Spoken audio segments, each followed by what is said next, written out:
So, unser Golf geht weiter. Technisch ist er in Ordnung und Gutachter war auch schon da.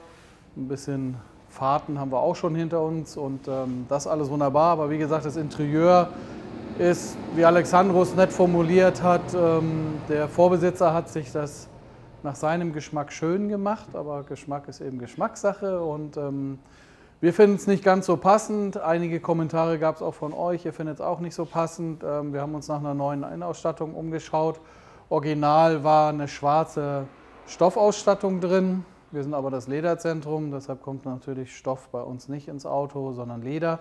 Und wir haben uns, wir haben Glück gehabt und haben eine ganz ordentliche, restaurationsfähige Innenausstattung organisiert. Hier sind 2 Sitze vom Vorderbereich, aber wir haben eben auch die Rücksitzbank und die Türverkleidungen bzw. die Seitenverkleidung im hinteren Bereich. Und heute wird mit Unterstützung unserer Azubis und Burim diese Innenausstattung einmal restauriert. Schritt für Schritt werde ich erzählen, was wir machen. Was man hier nochmal ganz schön sehen kann, ich kriege ja immer wieder die Frage Leder, Kunstleder, wie kann ich das unterscheiden?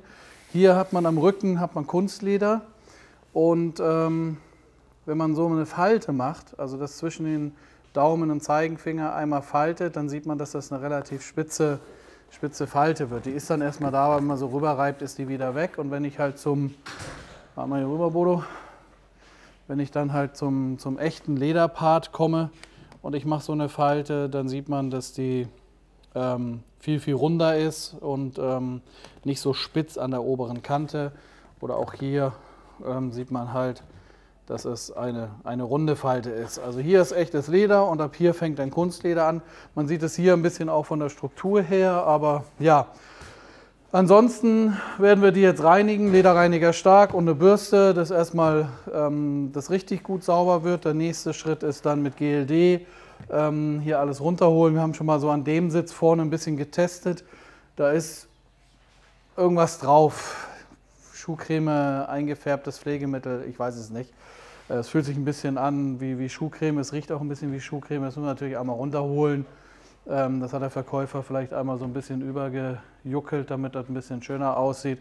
Mir wäre es lieber gewesen ohne, aber das kann man sich nicht aussuchen und im echten Leben bei euch wäre das ja auch so. Und das Video soll ja ein bisschen zeigen, was kann man machen, was kriegt man für einen Zustand aus so einem Zustand raus und wir werden das schön machen und dann passen. Genau, also Reiniger stark, GLD, Schleifen. Hier sind ein paar Wasserschäden auch. Also hier ist mal Wasser drauf gekommen, schnell getrocknet. Das ist relativ typisch für Fahrzeuge, also für Cabrios.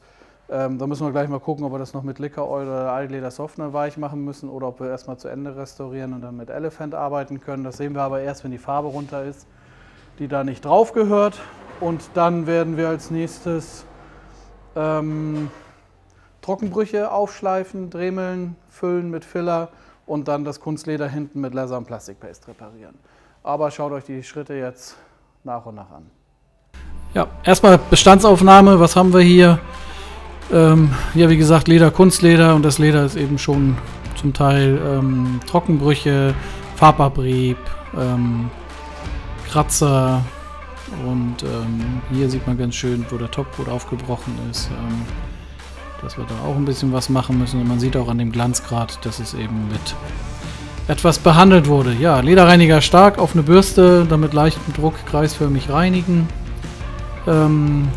Sich Teilbereiche vornehmen, also nicht die ganze Fläche oder den ganzen Sitz auf einmal reinigen, sondern erstmal gucken, dass man sich eine Teilfläche vornimmt und ruhig nochmal mit dem Reiniger hinterher. Reiniger mild braucht man hier in dem Fall nicht, weil das ist auf jeden Fall zu verschmutzt und wir wollen ja möglichst viel runterholen. Wir werden ja auch noch mit GLD hinterher gehen und dann müssen wir da gucken, dass wir das schön sauber bekommen.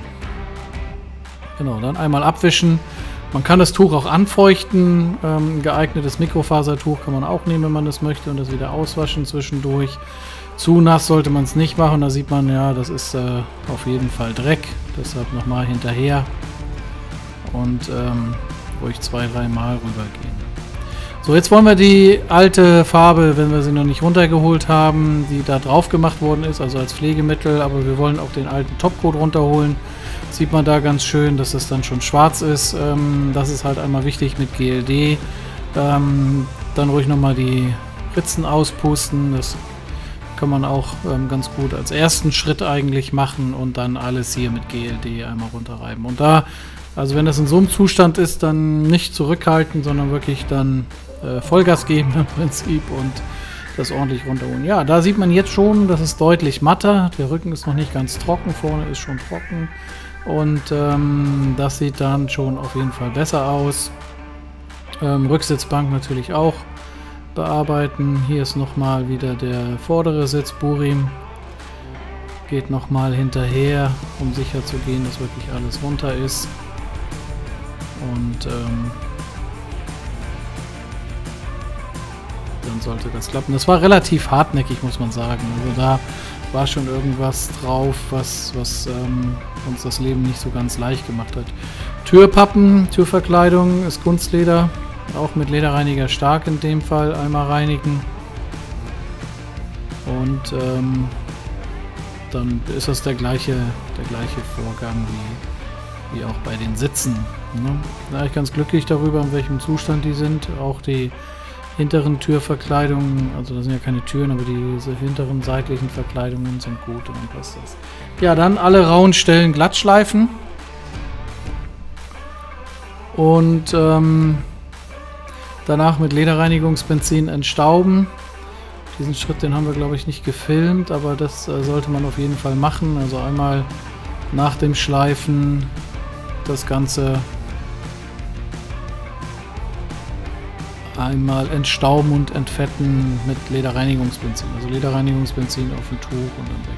Da sieht man ganz schön gerade die Ränder von den Wasserschäden.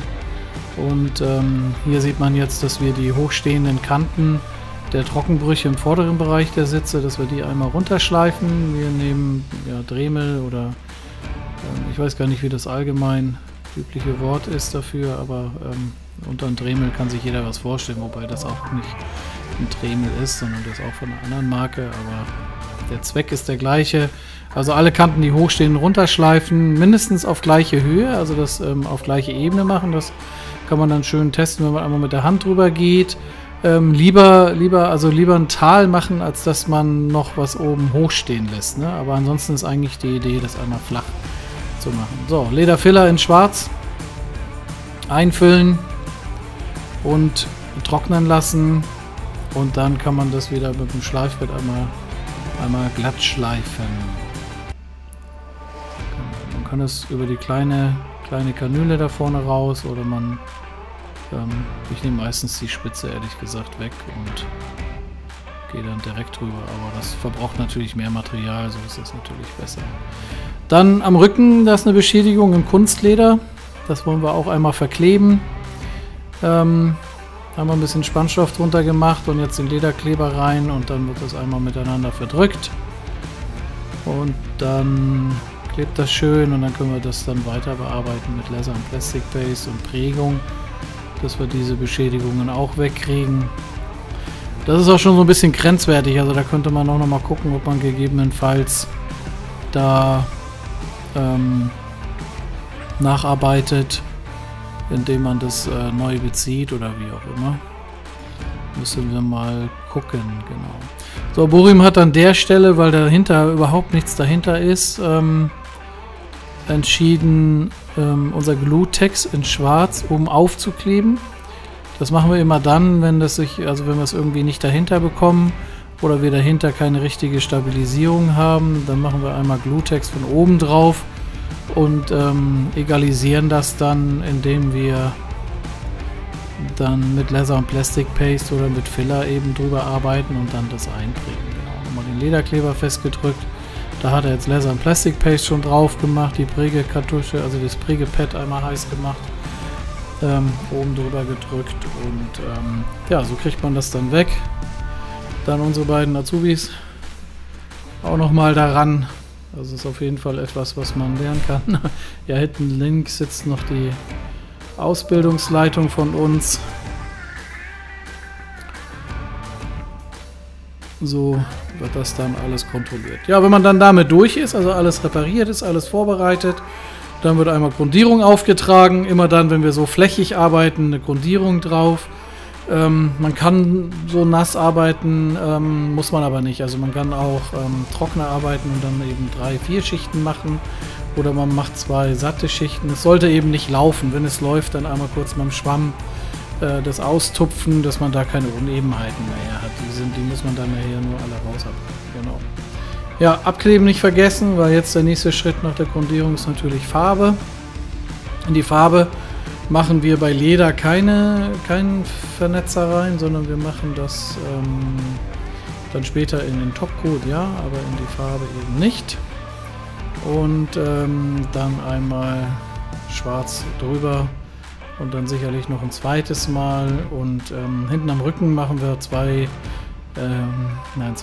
nicht, sondern 4 bis 5%, also eher 5% für die Kunstlederteile und kein Vernetzer bei Leder. Man kann 2-3% Vernetzer in die Farbe machen bei Leder, das schadet nicht, aber ist nicht unbedingt notwendig. Ein bisschen davon abhängig, was man nachher mit dem Sitz vorhat oder nicht vorhat. Genau. Ja, Rücksitzbank natürlich nicht vergessen, Türverkleidung nicht vergessen und die Seitenverkleidung hinten. Zwischenschliff, ganz wichtig, was Gio da gerade macht. Das muss auf jeden Fall gemacht werden, dass es schön glatt ist. Dann wieder entstauben mit Lederreinigungsbenzin und nochmal Farbe auftragen. Und hier ist schon so ein Sprung im Schnitt, da ist schon der Topcoat. Topcoat haben wir hier, ja wie immer, wie wir das eigentlich ganz gerne mögen, tendenziell ein bisschen matter gemacht. Also 80% matt, 20% Glanz und dann haben wir 3% Vernetzer reingemacht. Und damit kommen wir dann vorne und hinten ganz gut klar. Genau. Ja, das passt eigentlich so. Kann man gleich hinterher föhnen mit dem Föhn. Auch hier, man kann so nass arbeiten, muss man nicht, aber wenn man das tut, dann darauf achten, dass es keine Läufer gibt. Und dann sollte das passen. Und dann kommen wir dahin. Das ist noch nicht ganz trocken da am Rücken in der Mitte. Sehe ich gerade. Aber das sieht schon mega aus, muss man sagen. Wenn man überlegt, wie das vorher ausgesehen hat, ne? Wahnsinn. Ja, dann war das ja bei dem Fahrzeug so, dass die Mittelkonsole im unteren Bereich weiß war. Da haben viele gesagt, klassisch schwarz machen. Heißt ein Muss. Das haben wir auch gemacht. Also gereinigt mit GLD, dann Kunststoffgrundierung und dann kommt Farbe drauf mit 8% Vernetzer, Topcoat mit 8% Vernetzer. Und hier hat man natürlich das Schöne, dass man hier draußen arbeiten kann. Das wir sowieso alles nochmal in Ordnung bringen müssen und ja. Und so kommen wir da eigentlich ganz gut zurecht. Genau. Das wollte ein Boeing doch selber machen, weil er sicher gehen wollte, dass die Farbe auch nur dahin kommt, wo sie hin soll. Und das muss man dann schon ein paar Mal gemacht haben und Boeing macht das ja seit über 20 Jahren. Da ist er ganz gut geübt drin. Und keine Sitze drin, da kann man sich auch mal reinlegen. Ne? Das sieht gut aus. Ja, und dann ist eben aus der weißen Mittelkonsole. Ja, da sieht man nochmal die Innenausstattung, wie sie vorher gewesen ist. Die haben wir ja ausgetauscht eben gegen die neue, die wir jetzt restauriert haben. Und ja, jetzt wo ich das Video einspreche, habe ich das Auto schon gesehen mit eingebauten Sitzen. Und das ist echt eine Verwandlung, muss ich sagen. Also das Armaturenbrett jetzt vorne schwarz und dann das alles hier so. Ja, so war es vorher. Und so sind die Sitze dann nachher. Und ja, Wahnsinn.